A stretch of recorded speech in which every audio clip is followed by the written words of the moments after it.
Vamos a orar, por favor, por un momento. Padre, venimos a usted esta mañana pidiéndole que mientras cantamos estos y nuestras verdades, Señor, pedimos aplicarlas en nuestro corazón, no solamente cantarlas, sino a través de la palabra, Señor. Hacernos más como Cristo, ayudarnos a hacer lo que Pedro demanda, crecer en el conocimiento del Señor Jesucristo. Y nuestro conocimiento crece que también la habilidad de ser como Cristo también crezca. Oramos que tome estas palabras que son dichas esta mañana y que nos haga más con nuestro Salvador. Todo por su gloria. En su nombre oramos. Amén. Él nos entiende a todos nosotros. Ustedes saben que eso no es cierto. Y entonces este mensaje está creciendo en popularidad.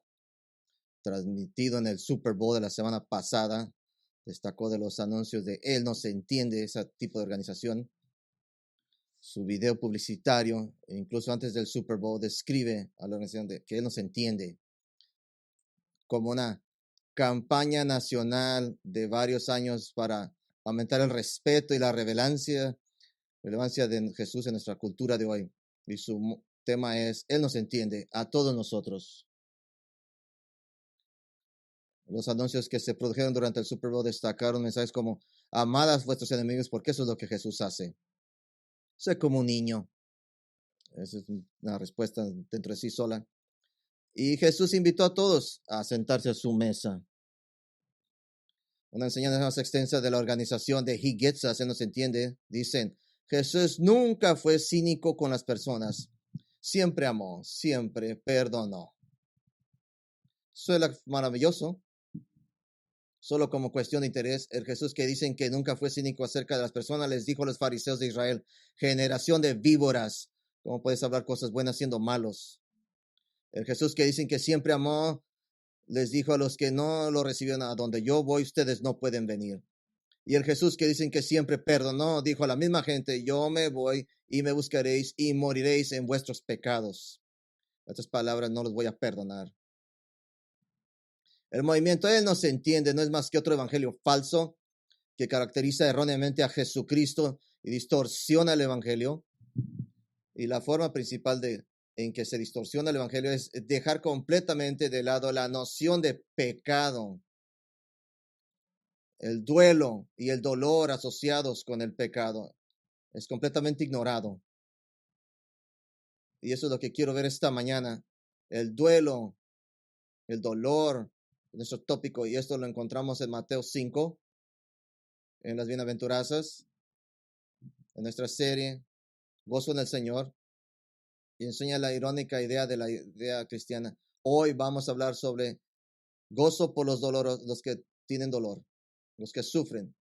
Quiero tener cuidado de que no caigamos en la misma trampa de este falso evangelio, porque lo que vamos a ver no es una enseñanza general de que Dios siente pérdida por aquellos que sufren, y por lo tanto todos y cada uno de los que se sienten algún tipo de dolor pueden encontrar alivio emocional al creer en este tipo de movimientos que Jesús no es más que el tipo más agradable del mundo.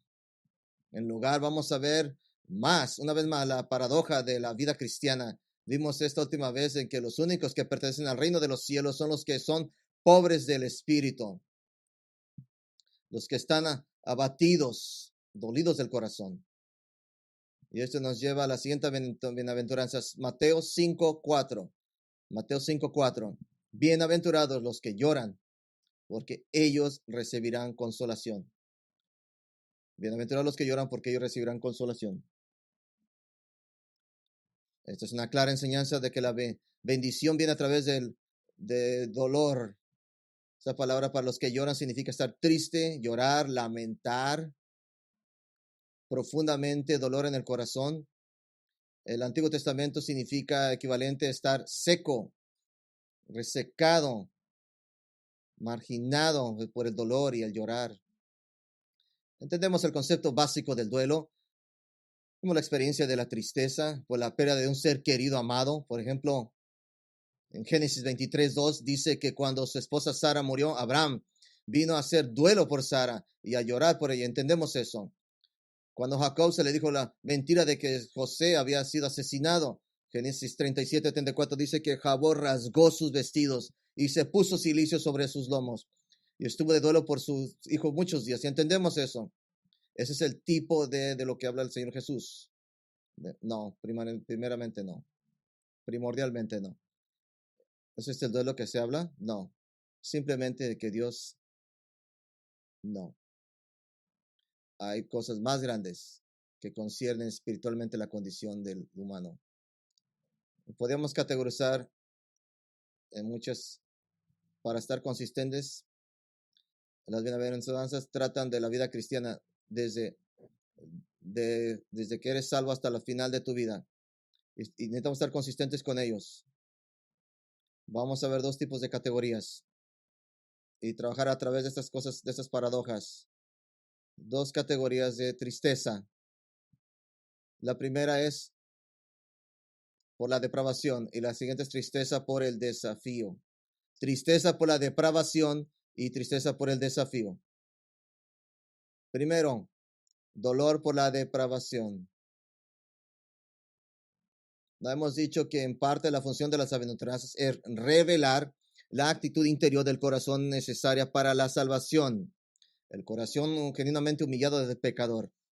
No sé si esta bienaventuranza en particular es la más difícil en entender, pero la pondría cerca de la parte superior de la más mal entendida, mal aplicada. El cristiano por medio de la palabra llorar y piensa en circunstancias de la vida, de que Dios da consuelo a los cristianos cuando están tristes, y lo da, y lo hace. Las bienaventuras son más elevadas que cosas sencillas. El cristiano por medio debemos no malentender este tipo de, él nos entiende que promueven que no existe el pecado para ellos. Si usted entiende el pecado bien y que insulta a Dios, este tipo de, entonces usted va a entender que la única responsabilidad de su pecado es llorar, tener tristeza, lamentarse. El apóstol Pablo escribió sobre este tipo de duelo, 2 Corintios 7:10, porque la tristeza que es según Dios produce un arrepentimiento sin remordimiento que lleva a la salvación, pero la tristeza del mundo produce muerte. Dos tipos de tristezas, dos tipos de duelos. ¿Cuál es el dolor del mundo? El dolor del mundo es dolor porque están pasando cosas malas a causa del pecado, a causa de otras personas. Me están pasando cosas malas y tengo tristeza. Pero eso es un dolor centrado en mí, en Él me entiende. Ese no es un dolor centrado en Dios, por cómo lo has ofendido a nuestro gran, hermoso y majestuoso y puro y perfecto Dios. La tristeza divina, el dolor de Dios es tristeza y dolor con respecto a su pecado, con respecto al estado quebrantado de su posición ante Dios, un Dios santo. Pablo está siendo muy claros, sin dolor por el pecado, el precio no te va a perdonar, es necesario. El precio que Jesús pagó por la cruz, en la cruz, por el pecado contra Dios, no será aplicado a usted. Debe de saber por qué se enseñan a negatividades. Tiene que experimentar tristeza, experimentar conversión. Una vez que lloras por tu pecado, te hayas sumergido en el dolor por Dios, de Dios, que es necesario para la salvación. Ahora y solo ahora es posible el verdadero gozo cristiano. El patrón de la salvación en las Escrituras es convicción y tristeza, seguido de conversión y gozo. Isaías 1:18, venid ahora y estemos a cuenta, dice Yahweh. Aunque vuestros pecados sean como la grana, como la nieve, serán emblanquecidos. Aunque sean rojos como el carmesí, serán como la lana blanca. Pablo describió la esperanza de tratar de ser justo fuera de Cristo en Romanos 7:24. Miserable de mí, ¿quién me librará de este cuerpo de muerte? Gracias a Dios por Jesucristo nuestro Señor. Convicción y dolor, seguido por conversión y alegría. Ese es siempre el patrono. No puede comenzar. Él me entiende, Él me comprende. Y cuando mayor sea su duelo y dolor por el pecado, lógicamente, mayor será su agradecimiento y aprecio por el verdadero evangelio del Señor Jesucristo, que es monergéstico, la obra de Dios y solo de Dios y todo de Dios y ninguno de ustedes. Y cuando mayor sea su agradecimiento y aprecio por el verdadero evangelio de Cristo, más naturalmente, ¿qué va a recibir? Más gozo del Señor. Están conectados, se entristece para ser agradecido, para tener gozo. Pero aquí está la pregunta. Jesús dijo que los que lloran el pecado son benditos. ¿Cómo pueden ser bendecidos los que lloran? Bueno, le voy a dar 3 circunstancias en las que el duelo por el pecado es totalmente apropiado y en efecto bendice. Primera circunstancia es apropiada, es tener una visión honesta de tu propia alma. Jesús es muy claro en cuanto a que hay falsos creyentes, personas no regeneradas, que creen con todo su corazón que son parte de los salvos, pero no lo son. Entonces aquí está la prueba. Y le animaría que piense a través de esto, que mande esto a todos aquellos que conocen. Realmente lloro mi propio pecado. Me he horrorizado por mi ofensa contra un Dios justo y puro, santo. O pongo excusas. Racionalizo el pecado, me resisto la confrontación cuando los creyentes devotos me dicen que estoy caminando de una manera que es contraria a la fe. Cuando Isaías fue confrontado con la santidad de Dios en Isaías 6, clamó con horror ante su propia inhumanidad, ante Dios, y creyó que con justicia estaba a punto de morir y sabía que lo merecía. ¿Cuántas buenas personas que asisten a la iglesia, que en secreto nunca estaban verdaderamente disgustados por su propio pecado?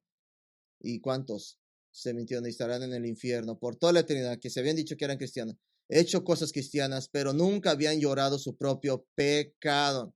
Racionalizaban las cosas, se convencían ellos. Segunda circunstancia que es apropiada, en la que el duelo por el pecado es totalmente apropiado. Tener un duelo apropiado por el pecado para tener una visión adecuada de la santidad de Dios. En la primera carta de Pablo a la iglesia de Corinto confrontó su falta de preocupación por el repugnante pecado no arrepentido de medio de ellos. Con su propia, Pablo los reprende energéticamente por no le entrar en ese pecado y actuar en consecuencia. Se habían envanecido y no los habían hecho en cambio. Para que él había hecho era una obra, se ha quitado de medio de vosotros. Santiago no se anduvo con rodeos con respecto a las peleas y los conflictos en la iglesia y diagnostica con precisión que todo eso está enraizado en el orgullo y les da la respuesta en Santiago 4:7. Dice: sed sujetos pues a Dios, resistid al diablo y huirá de vosotros. Acérquense a Dios y él se acercará a ustedes. Limpiad vuestras manos, pecadores, y purificad vuestros corazones vuestros de doble ánimo. En otras palabras, someterse a Dios y obedecerle y dejar de ser orgullosos. Doblemente, Él los llamó. Dicen que una cosa pero hacen la otra contraria. Creen una cosa, pero piensan otra. Creen una cosa y actúan de otra manera. Pero Santiago va un paso más allá. ¿Cómo va a estar sujeto a Dios? ¿Cómo va a resistir al diablo? ¿Cómo va a acercarse a Dios? ¿Cómo van a limpiar sus manos, sus acciones? ¿Y cómo van a purificar sus corazones? Aquí es cómo. Versículo 9. Santiago 4:9 dice: sean miserables y lloren y lloren. Que vuestra risa se convierta en luto y vuestra alegría en tristeza. Primero, este es un evangelio llamado a los falsos creyentes que están en la iglesia cada semana. Que sean miserables, lloren, que dejen de reírse. No es chistoso, usted no es salvo. Pero también está siendo duro con ellos, con los creyentes que habían caído en una actitud casual hacia el pecado, tal vez siendo un poco presuntuosos de que si eran salvos, entonces podrían actuar como quisieran. Pero Santiago estaba ansioso de que veamos el pecado por lo que realmente es, una violación grave de la lealtad del pacto con Dios. Y si esa brecha no se trata, confesarlo, estar trabajando en ese pecado. Esto puede conducir al desastre y a una disciplina extremadamente dolorosa del Señor. Ahora, usted sabe sus Biblias, se está pensando, bueno, Santiago dice que seamos tristes, miserables. Parece lo opuesto a lo que Pablo nos dice, que nos regocijemos. ¿Cuál de las dos es? Filipenses 4:4, escuche bien. El gozo del que habla Pablo es el gozo de la salvación. Se darse cuenta de que sus pecados son perdonados en Cristo. Pero el cristiano que orgullosamente no se arrepiente y no continúa en el hábito de lamentar humildemente el pecado y lidiar con el pecado, no tiene acceso al verdadero gozo. Solo una felicidad superficial. Solamente gozarse si está de luto con tristeza de su pecado. Solamente es una felicidad superficial, fugaz y falsa. Porque ignorar el pecado nunca causa gozo. Les he urgido antes, si usted batalla con el pecado, si usted está batallando, mire en el espejo y mire su corazón y pregunte a los alrededor en qué áreas del pecado, en dónde está fallando. Así es que la relación con el Señor tiene razón. Experimenta la limpieza del perdón y la paz dada por el Espíritu Santo. En la iglesia de Corinto, de los creyentes a quienes Santiago escribe, ellos no estaban de luto por el pecado. Esa es una tercera aproximación. Tener una visión sobria del final de su vida. Ser realistas sobre el final de su vida. Ser sobrios en eso. Eclesiastés 7:2. Es mejor ir a una casa de luto que a una casa de fiesta, porque ese es el fin de toda la humanidad. Y el que vive pone esto en su corazón. Un versículo después, el corazón de los sabios está en la casa de luto, mientras que el corazón de los necios está en la casa de la alegría. En otras palabras, hay ganancia espiritual en tomar tiempo para contemplar con seriedad el día de su propia muerte. Le recuerda que el pecado es grave y que aunque seas salvo, aún debes cargar con las consecuencias de despojarte de este cuerpo mortal pecaminoso. Y para la persona perdida, la contemplación de la muerte es imperativa para crear una urgencia de estar bien con Dios, arrepintiéndose del pecado. Porque el hombre le es dado morir una vez y luego enfrentar el juicio. Hebreos 9:27. Es por eso que los funerales son mucho más valiosos espiritualmente que las bodas. Porque los funerales obligan a las personas a confrontar en la eternidad.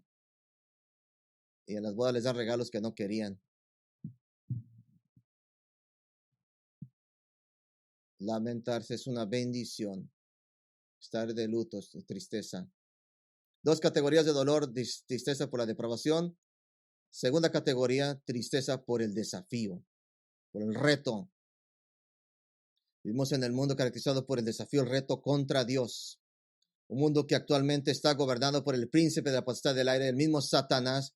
Y esto causa un dolor global más grande, un dolor por el desafío, el reto del mundo y las consecuencias de este desafío que el quebrantamiento global del mundo hace que todo el mundo sea más difícil y más doloroso. Le voy a dar ejemplos de cómo tenemos dolor por vivir en un mundo desafiante, dolor por los cuerpos rotos, dañados, enfermos.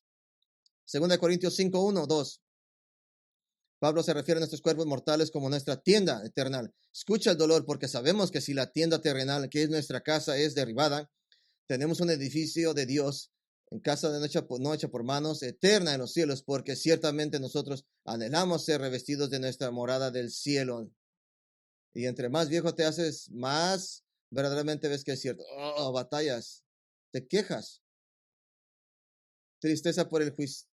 ¿Qué tal tristeza por el juicio autoinfligido? Tristeza por el juicio autoinfligido. Jesús lloró, dice en Lucas 19:41. Jesús lloró por sobre la ciudad de Jerusalén, por el juicio y la destrucción que vendría en unas pocas décadas, porque Jerusalén estaba rechazando a su rey por sus acciones, rechazar a su rey del cielo. Entendemos dolor por la injusticia. Lo experimentamos por la injusticia. Cada que ve usted las noticias, el salmista en el Salmo 42:9 lamenta el sentimiento. Él tiene que Dios está permitiendo que los justos sufran y los injustos ganen. A Dios, mi roca, le digo, ¿por qué te has olvidado de mí? ¿Por qué ando de luto por la opresión del enemigo? Tristeza por lo cuerpo, por la injusticia. Y ha experimentado esto también, tristeza por los perdidos entre nosotros, familiares, amigos. Pablo estaba devastado de que tantos judíos no supieran a Cristo como el verdadero Salvador y su Mesías. Fue quebrantado. En Romanos 9:1 dice, gran tristeza y continuo dolor en mi corazón por la causa de mis parientes según la carne. Digo la verdad de Cristo, no miento, mi conciencia me da testimonio del Espíritu Santo que tenga, porque podría desear que yo mismo fuera maldito, separado de Cristo por los demás. Tenemos tristeza en la iglesia, tenemos tristeza por el misterio del Evangelio. Pablo, como ministro del Evangelio, examinó correctamente en 2 Corintios 4 que el ministerio del Evangelio era una misericordia de Dios, pero es una misericordia mezclada con angustia y sufrimiento. En 2 Corintios 6, él dio una letanía de la mezcla de bondad y dolor asociada con su ministerio. Dijo que algunos lo ven como un engañador, mientras que otros lo ven como el dador de la verdad. Que a veces hay gloria en el ministerio y a veces hay deshonra. Dice a veces como muerte, lentamente muere, pero no llegará al alivio de la muerte y de ir al cielo. Como quien no tiene nada, pero lo posee todo. Esto es una paradoja. Dolor, y luego se suma todo, se encapsula toda esta paradoja del ministerio. Él dice en 2 Corintios 6:10 que él es triste, pero siempre gozando. En tristeza, pero siempre gozando. ¿Cómo es posible? Se está regocijando. Y también por los que no se han salvado, almas que no se salvan, la dulzura de la comunión de la iglesia, las relaciones tanto enriquecidas del ministerio y la vida de Pablo, e incluso en el reino de Dios, doloroso. Y tiene tristeza por profesar ser creyentes que dañan a la iglesia, por la lentitud de algunos de comprometerse en la santificación personal, por tener que confrontar el pecado en esa iglesia y eso, por tener que reprender a los descarriados para que quizá Cristo pueda ser formado en ellos. La experiencia descrita en Hebreos 13:17. El líder de la iglesia gime a causa de los miembros difíciles de la iglesia. Jesús entendió este dolor de su propio ministerio, en Isaías 53:3 describe como Jesús como varón de dolores y experimentado en dolor. No iríamos tan lejos como para decir que Jesús nunca se rió, pero es significativo que no hay un solo registro de Jesús riéndose durante su ministerio en la tierra. Era un hombre de tristeza, experimentó tristeza. Así experimentamos tristeza por la depravación y tristeza por el desafío. Así es que, ¿dónde está el gozo? ¿Dónde está la alegría? ¿Dónde está la bendición? Avanzamos hacia eso. Pero acabo de mencionar el dolor de Jesús en su ministerio. Sin embargo, su dolor está en un nivel diferente, porque su dolor es desde la perspectiva de su naturaleza eterna. Aquel que estuvo presente y activo en la creación misma del mundo, aquel que inspiró vida en Adán, a sí mismo, un nivel mucho más alto. Quiero encontrar camino hacia la alegría, la bendición, examinando un evento familiar, la resurrección, resucitando a Lázaro entre los muertos. Pero vamos a ver lo que estaba pasando justo antes de resucitarlo. Vamos a Juan 11:28. Y vamos a pasar el tiempo aquí, porque la tristeza de Jesús es muy instructiva para nosotros. Juan 11:28. Estamos en un paracaídas, así que vamos a darle velocidad. Lázaro está cerca de Betania, a poco menos de 2 millas de Jerusalén, al otro lado del monte de los Olivos, muy cerca. Jesús había sido llamado por las hermanas Marta y María, para ayudar a su hermano enfermo, Lázaro, para glorificarse a sí mismo y aumentar la fe de sus discípulos. Jesús esperó hasta que Lázaro muriera para comenzar la caminata de 4 días a Betania. Marta escuchó que Jesús estaba cerca y fue y lo encontró en el camino para una conversión privada, y Jesús le enseñó y le animó a una mayor fe. A través de su conversación con ella, él obtuvo su gran confesión de fe. Juan 11:27 le dijo, sí, Señor, yo he creído que tú eres el Mesías, el Cristo, el Hijo de Dios, que ha venido al mundo. Su fe no solo era completamente madura, ya que cuando Jesús realmente comenzara el proceso de resucitar a Lázaro entre los muertos, Marta protestaría en términos inequívocos. Muchos, en el versículo 39, muchos dolientes y simpatizantes que habían venido a los pueblos alrededor, Marta ahora le dijo, parece que esta hora ya huele, la pesta, su fe no está completa. Había muchos que estaban ahí llorando, lamentándose de alrededor, de los alrededores. Había gente de dinero. Ver que la familia estaban en tristeza, llorando en tristeza. Pero ahora Jesús le había dicho a Marta que quería ver a María, la otra hermana. María parece ser un alma tierna. Está en casa de la familia en duelo. María es la que está tan enamorada de Cristo que decidió que no valía la pena ayudar a Marta en la cocina. Y se sentó a los pies de Jesús para escucharlo en Lucas 10. Si ha leído ahí, ella es un poco, ungió los pies de Jesús, limpiándolos humildemente con sus cabellos, con tributo y honor a Cristo. Una alma suave, tierna. Así es que Jesús ha enviado por ella, tal vez para alejarla de la casa donde están todos los dolientes y amigos y familiares, para que él también pueda tener una conversación privada con ella. Recuerde que Jesús tiene toda la intención de resucitar a Lázaro de entre los muertos, pero María aún no lo sabe. Así es que versículo 28. Habiendo hecho esto, fue y llamó a María su hermana, diciéndole en secreto, el maestro está aquí y te llama. Y cuando ella lo oyó, se levantó deprisa y vino a él.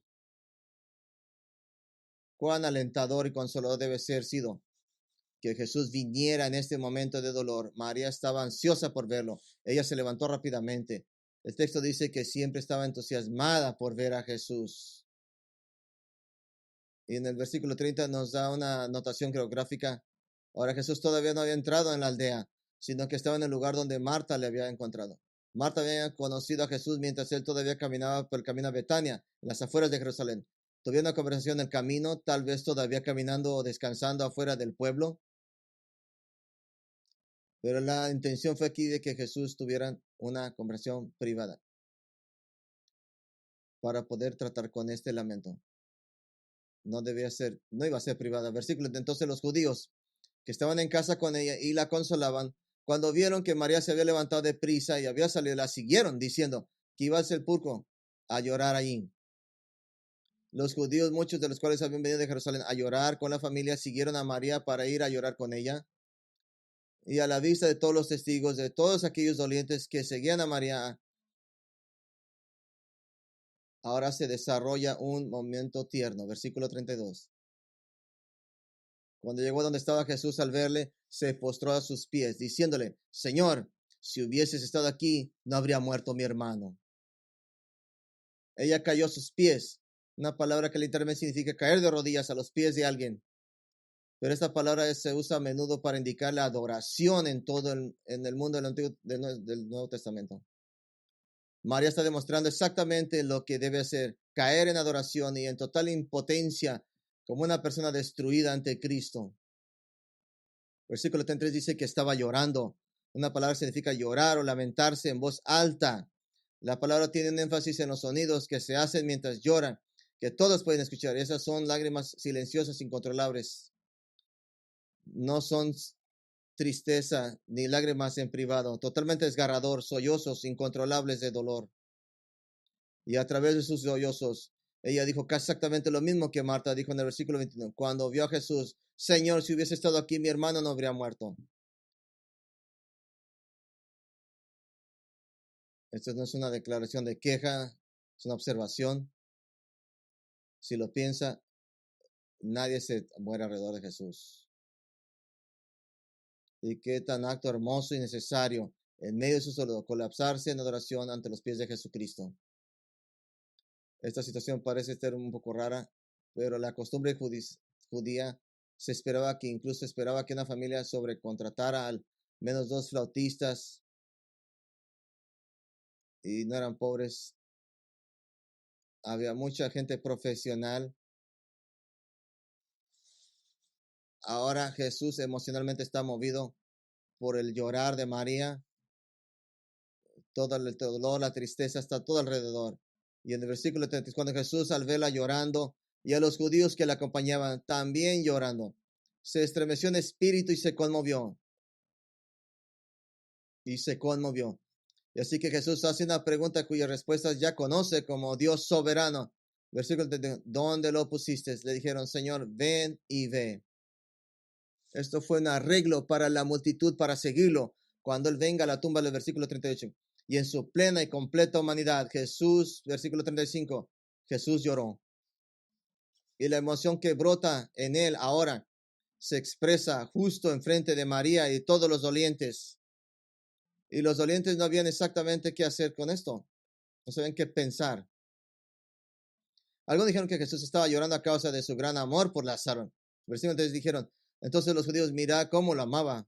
Otros dijeron que Jesús estaba llorando quizás porque había llegado demasiado tarde para ayudar, demasiado tarde para sanar a Lázaro. Versículo 37. Algunos de ellos dijeron, no podía que abrió los ojos al ciego, había hecho también que Lázaro no muriera. Y ciertamente compasión y la gran empatía de Cristo están en exhibición. La tristeza alrededor de la muerte de Lázaro es obvia y aparente. Deje leerle 3 comentarios que hablan sobre. Un comentario dice, Juan quiere que el lector moderno vea aquí una imagen de cuánto nos ama Jesús a todos nosotros. Otro escritor dice, Jesús derramó lágrimas de compasión por los afligidos. A Jesús le entristece mucho ver a sus amados amigos afligidos por el dolor. Fue conmovido por su profundo amor y compasión por sus amigos. El tercer comentario dice, Cristo ejemplifica la bondad, la compasión y la caridad. Son cálidos sentimientos que pintan una imagen agradable y bondadosa del Señor Jesucristo y que toda mente nos comprendía, todos nos entendía, todos pierden el punto. Los comentarios en particular en Juan 11:75 están en orden de aparición. Católicos, romanos, testigos de Jehová y mormones. Sin embargo, su interpretación de Jesús lloró concuerda con un entendimiento a menudo típico, que Jesús simplemente está triste por María y por los dolientes, o triste por Lázaro, porque Lázaro murió. Sí, ciertamente hay un elemento de tristeza involucrado, pero Jesús está a punto de levantar a Lázaro de entre los muertos, y Jesús es quien lo dejó morir. Entonces, ¿por qué Jesús lloró? ¿Por qué Jesús tenía tristeza? Versículo 35. El verbo lloró es diferente al que se usa con María y los judíos. Nunca se usa en ningún otro lugar en el Evangelio de Juan o en el Nuevo Testamento, o ninguna otra palabra en el Nuevo Testamento. En otras palabras, malinterpreta. No malinterprete esto. Este no es el mismo llanto de María y Marta y los judíos. No es el mismo de los judíos. Y debemos comprender el llanto de Jesús a la luz del versículo 33. De nuevo, cuando Jesús al verla llorando y los judíos que la acompañaban también llorando, se estremeció en espíritu y se conmovió, profundamente conmovido en su espíritu. Tradicionalmente las traducciones en inglés tienden un poco a suavizar un poco esta palabra, pero literalmente significa resoplar. La literatura griega bíblica usa la palabra para describir el resoplar de un caballo. Habla de ser indignado, de injusto emocional, furioso. Se usa en otros lugares del Evangelio para hablar de Jesús emitiendo una advertencia severa, un regaño, un reprender. No hay justificación lingüística para suavizar esta palabra. Y Jesús estaba turbado. No significa que estaba triste, estaba turbado, estaba molesto, agitado, irritado. Así es que Jesús, como algunos han dicho abiertamente, sollozando con María en empatía por su dolor, no. El llanto de María y de los dolientes era llanto y sollozando. La palabra de llorar de Jesús y solo de Jesús en todo el Nuevo Testamento simplemente significa derramar lágrimas. No hay énfasis en los sonidos que se hacen. El énfasis no es tanto en lo que está sucediendo afuera de Jesús, sino el énfasis está en lo que está sucediendo en él, adentro de él. Este es el derramamiento de lágrimas de un hombre en silencio que está a punto de luchar contra el enemigo que ha provocado no solo un dolor, sino también su indignación, su ira. Y Jesús se está preparando para hacer batalla con la muerte misma, para ganar lo que para cualquier otro ser humano es una batalla que no va a ganar. Entonces, ¿por qué Jesús está llorando? Las lágrimas reprimidas de un hombre fuerte a punto de luchar, las lágrimas de dolor ultragando y la ira resonando, está perturbado y agitado. Esto es dolor por la depravación y dolor y por el desafío, el reto hacia él. Déjenles muestro. Primero, el dolor de Jesús por la depravación. La muerte de Jesús y el dolor, la angustia resultantes de un microcosmos del problema mayor, que la humanidad ha sido separada de Dios a causa de su pecado. Y esto se remonta al principio. A Adán se le dio el papel de ser dirigente, el rey de la tierra, como representante terrenal de Dios. Debía gobernar y soyujar la tierra y tener completa comunión sin restricciones, sin obstáculos con Dios y adoración de Dios, sin necesidad de mediador, completamente adorar a Dios. Ningún mediador se ocupaba. Adán se comunicó con Dios en la sala del trono terrenal de Dios, su templo terrenal, el jardín del Edén. Pero porque actuaba bajo la sola autoridad de Dios, Dios colocó a Adán bajo una ley que positivamente para trabajar y soyujar la tierra, Génesis 2:15, y negativamente no comer del árbol del conocimiento del bien y del mal. Ambos fueron actos de adoración, obedecer y no desobedecer. Pero Adán tomó la decisión de desobedecer, y aunque Eva pecó primero, Adán es responsable de como representante vivo de Dios en la tierra. Después de Adán, registra Génesis 3, y Eva pecó, que se le abrieron los ojos para que había cometido su pecado. Se avergonzaron por dentro y por fuera, según Génesis 3. Y así la maldición del pecado es introducida en el mundo y en la humanidad. Dios maldijo a Juan, nuestro padre hereditario espiritual. Dios le había advertido a Adán que si desobedecía, la paga del pecado era la muerte. Pero en su gracia, Dios sacrificó animales como una expiación temporal en lugar de ejecutar a Adán y a Eva. Y porque el jardín de Edén era el lugar de la presencia de Dios, el templo de Dios en la tierra, el lugar donde estaba el árbol de la vida. Génesis 3:24 dice, lo echó fuera. Y al oriente del jardín del Edén colocó los querubines y la espada encendida que giraba en todas direcciones para guardar el camino del árbol de la vida. Y de ahora en adelante el pecado reinaría en el mundo y en la humanidad. La comunión con Dios sería a distancia. Y solo por el sacrificio, a través del sacrificio, a través de un mediador, no más comunión directa. Adán y Eva estuvieron disfrutando de la vida, ahora verían la muerte. Disfrutaron el placer, ahora tendrían dolor. Disfrutaron abundantes riquezas de provisión, ahora vivirían una supervivencia de subsistencia por constante trabajo, constante trabajar. Habían disfrutado una comunión perfecta con Dios y entre ellos ahora estaban en desacuerdo con Dios y sin duda estarían con Él, con sí. Todos estos milenios después, Dios el Padre, en amor por aquellos a quienes salvaría espiritualmente, envió a Jesucristo para cerrar la brecha entre Él mismo y la humanidad. Jesús ha venido como Dios y hombre para ser el representante perfecto de ambas partes. Las Escrituras, la Biblia, presenta a Dios como provocado por la ira, coraje justo a la santa indignación. Y las consecuencias para la humanidad han sido devastadoras. Nadie desde Adán y Eva se ha comunicado directamente con Dios. Nosotros necesitamos sacrificios, mediación por el pecado. No solo entramos a la presencia de Dios, tenemos que pedir permiso y acceso de alguien más. Y Jesús, viendo una vez de antemano, tal como vio en el jardín de Edén, los resultados del pecado, está furioso, así como el versículo 10, la depravación del hombre en la tumba de Lázaro. Él está furioso. Jesús estaba presenciando al enemigo espiritual de la humanidad, la misma muerte.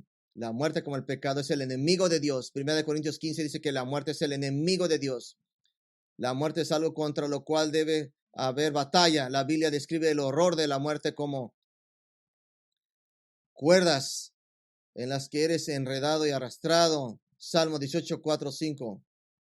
Salmo 18, 5. Un lazo, trampa en la cual no hay liberación. Salmo 37, una sombra que abruma y te lleva.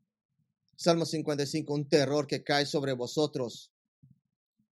Salmo 107, una puerta terrible a través de la cual debes caminar. Eclesiastés 8:8, prueba de la verdadera impotencia. En Hebreos 2:5 dice que un hombre codicioso y nunca tiene suficiente y continúa reuniendo a todas las personas. Dios ha creado a Adán y a Eva para vivir una vida que no conocía la muerte, pero Dios les había advertido lo que sucedería si Adán desobedecía. Ahora la muerte se introdujo en la creación porque la paga del pecado es la muerte. Romanos 6:23. Adán, a quien Lucas 3 llama el Hijo de Dios, el primer hijo creado de Dios, tuvo que experimentar la muerte. Y aquí una vez más, la muerte se ha llevado ahora otra vez a otro más, a Lázaro. Y la muerte ha causado dolor, angustia por algo para los seres humanos que no estamos hechos, no estamos preparados, hechos, separados para estar unos de los otros. Y ha sido una y otra vez, con la excepción de Enoc y Elías, a quienes Dios en un movimiento raro, se llevó. El enemigo es la muerte. La muerte ha cobrado todas las vidas, 100 millones de personas estimadas que han vivido en esta tierra. 12 han escapado, solo por la gracia de Dios. Cada cementerio, cada lápida, cada tumba, cada urna con las cenizas de los muertos grita que el enemigo está ganando. Ciento tantos millones de vidas. Somos imposibles ante la muerte, impotentes. Y Jesús, y molesto, está preparándose para recuperar a un rehén de la muerte. Se está preparando para confrontar a este gran enemigo de la humanidad. Se está preparando para pararse frente a una tumba, y su llorar no solo es la tristeza producida por la muerte, es la conmoción de la emoción mientras se prepara para la batalla, mientras se enfrenta a la confrontación más dramática de su ministerio. Y tiene tristeza por el desafío. En versículo 37, los judíos están mostrando una fe inmadura, no desarrollada e insuficiente. Pero algunos dicen, ¿no podías abrir los ojos al ciego? ¿Podría haber hecho también que Lázaro no muriera? La tragedia no es la justa muerte de Lázaro, aunque terrible. La tragedia es la incredulidad desafiante a ganar irremediablemente el día, que lleva a los dolientes a creer que las consecuencias del pecado están afligidos, como dice Pablo 1 Tesalonicenses 4:13, como aquellos que no tienen esperanza. Tienen una fe insuficiente, constantemente necesitan nuevas pruebas. Han visto a Jesús trabajando por 3 años. Juan 4:48, Jesús les dijo, a menos que vea señales y prodigios, no creerán. Ahora estas personas que están observando milagros por 3 años, bueno, aún Jesús no lo puede ayudar. ¿Le puedo recordar de todas las cosas que Jesús ha hecho hasta este punto? Juan 5:25 dice, cierto les digo, viene a la hora y ha llegado cuando los muertos oirán la voz del Hijo de Dios, y el que la oiga vivirá. Juan 5:28, viene la hora cuando todos los que están en los sepulcros oirán su voz y saldrán. Juan 6:39, y esta es la voluntad del que me envió, que yo no pierda nada de todo lo que me ha dado, sino que se lo resucite en el último día. El siguiente versículo, el 40, porque esta es la voluntad de mi Padre, que todo el que mira a mi Hijo y cree en él tenga vida eterna, y lo resucitaré en el último día. Juan 6:44, nadie puede venir a mí si que el Padre que me envió lo atrae, y yo lo resucitaré en el último día. Juan 6:54, otra vez, yo lo levantaré del... ¿Cuántas veces más Jesús tiene que decir esto? ¿Qué deberían esas personas alrededor de la tumba de Jesús, de Lázaro? Deberían tomar palomitas. Esto va a estar muy bueno. Jesús está justo allí con ellos y están sufriendo como si nadie pudiera hacer nada ahora.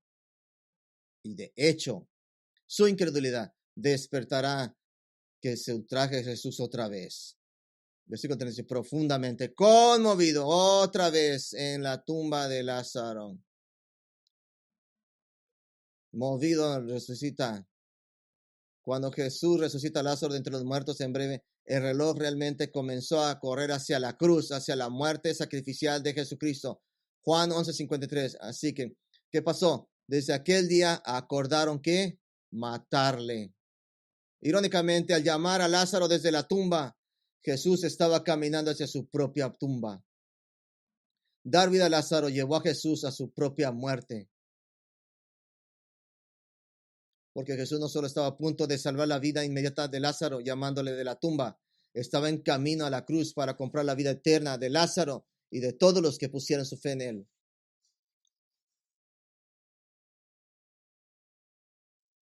Jesús habló de su propia muerte inminente con la metáfora del bautismo, siendo inmersido en algo. Escuche su dolor y su duelo. Dijo en Lucas 12:50, pero tengo que sufrir un bautismo. Y qué angustiado estoy hasta que se cumpla. Y Jesús no solo iba a experimentar la muerte física. De alguna manera, esta es más allá de nuestra comprensión humana para comprender. Jesús soportaría la ira de Dios, del Padre, incontables eternidades, de alguna manera comprimidas en horas de total oscuridad, horror, agonía y rechazo en la cruz. Y en la cruz, todos los temas de Génesis 3, hasta en el jardín de Edén, cuando Adán pecó, muerte, trabajo, sudor, maldición, espinas y el árbol yendo al polvo de la tierra, todos son tomados por Cristo. Jesús es, como le llama Pablo, el segundo Adán, el que destruye lo que Adán hizo. Él recibe la muerte. Él sudó muerte venidera, sudando grandes gotas de sangre en la angustia de venir. Él tomó la maldición del pecado por nosotros. Él llevaba una corona de espinas. Él fue colgado de un árbol hasta que murió. Y él fue puesto en el polvo de la muerte. Aquí está el gozo. Y por su fidelidad, Jesucristo, a causa de la depravación del desafío, Jesús ha deshecho el dolor a causa de ese desafío. La humanidad perdió la comunión con Dios a causa de su depravación. Pero ahora, a través de la obra mediadora de Cristo, para llevarnos a la comunión con Dios, se nos da esta increíble invitación en Hebreos 4:16. Acerquémonos pues en confianza al trono de la gracia, para que alcancemos misericordia y hallemos gracia para el oportuno socorro. Comunión completa. Ha sido decretado por el cielo a nuestro favor. Salmo 16:11. Me darás a conocer la senda de la vida. En tu presencia hay plenitud de gozo. En tu diestra hay delicias para siempre. Y esta depravación ha hecho que tengamos que enfrentar al enemigo de la muerte. Si 1 Corintios 15:25, porque es necesario que él reine hasta que sus enemigos bajo sus pies sean puestos. El último enemigo abolido es la muerte. Cristo ha destruido todas las consecuencias del pecado. El desafío del mundo, el desafío de la incredulidad será abolido. Y aquí hay un concepto raro. ¿De dónde tenemos el gozo? ¿De dónde recibimos las bendiciones? Considerándole el desafío del mundo. Y la respuesta le puede sorprender. En Isaías 61 dice, el Mesías mismo está hablando. Isaías 61, el Espíritu del Señor Yahweh está sobre mí. Me ha ungido para traer buenas nuevas a los afligidos. Me ha enviado a vendar a los quebrantados de corazón, a proclamar libertad a los cautivos y libertad a los presos, y proclamar el año favorable de Jehová. El día aquí es donde tenemos confortamiento, y el día de la venganza de nuestro Dios, para consolar a todos los que lloran. La venganza de nuestro Dios es lo que nos conforta. Los mártires de la gran tribulación venidera estarán en el cielo según Apocalipsis 6. Serán consolados, instados a descansar en el cielo. ¿Por qué? Porque la venganza de Dios estaba en el camino. Así escuche. Si es que trata de intentar de redefinir a Jesús como Él no se entiende, eso revela que usted no lo entiende a Él. Usted todavía no entiende, no agarra la onda. Y si no lamentas tus pecados, Jesús te tomará. Entonces sí te tomará. Él te traerá involuntariamente ante el gran trono blanco. Y cuando intentes decir, Señor, Señor, no hicimos muchas cosas religiosas, Él dirá, nunca. Él dirá, nunca los conocí, apartados de mí, si sigues pensando que Él no se entiende. Pero para todos los que vienen a Cristo por fe, lamentándose de su pecado, caminando a través de la tristeza del cristiano, Su futuro es muy brillante. Apocalipsis 21:4. Él enjugará toda la lágrima de sus ojos y ya no habrá más muerte alguna. Ya no habrá más luto, ni llanto, ni dolor. O llorar. O cualquier tipo de dolor. Entonces que sí, bendecidos aquellos que lloran, están tristes. Porque solamente es temporal. Solamente es temporal. Padre, te damos gracias por lo que nos das, que nos llevas a la realización de nuestro pecado. Te damos gracias por esta tristeza que a veces tenemos de que nos provee arrepentimiento y continuar en la santificación. Experimentamos el llanto, el lamento, la depravación del humano y aún la de nosotros, el mundo entero, Señor, que se ha ido completamente como dementes de la verdad, Señor, alejados de la verdad. Y aún así nos anclamos a la verdad. Y en ese día final no habrá más muerte, no habrá más lamento, ni llorar, ningún dolor.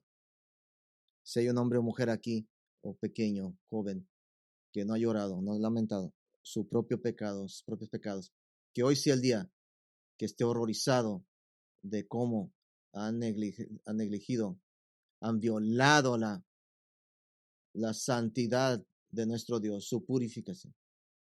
Un Dios santo, el Creador, que tiemblen con sus rodillas y con su boca confiesen sus pecados. Y para todos aquellos que te conocemos, que estamos esperando lamento a algún nivel a causa del pecado, te damos gracias por el confortamiento que nos das, por tu palabra, Señor, que nos conforta. De que cuando tú te vengues de todos tus enemigos, Señor, y enjugarás toda lágrima de nuestros ojos. Esperamos en ese día, tenemos esperanza, Señor, que sigamos caminando en fe, que busquemos ese día con esperanza. Te amamos, Señor, en Cristo Jesús. Amén.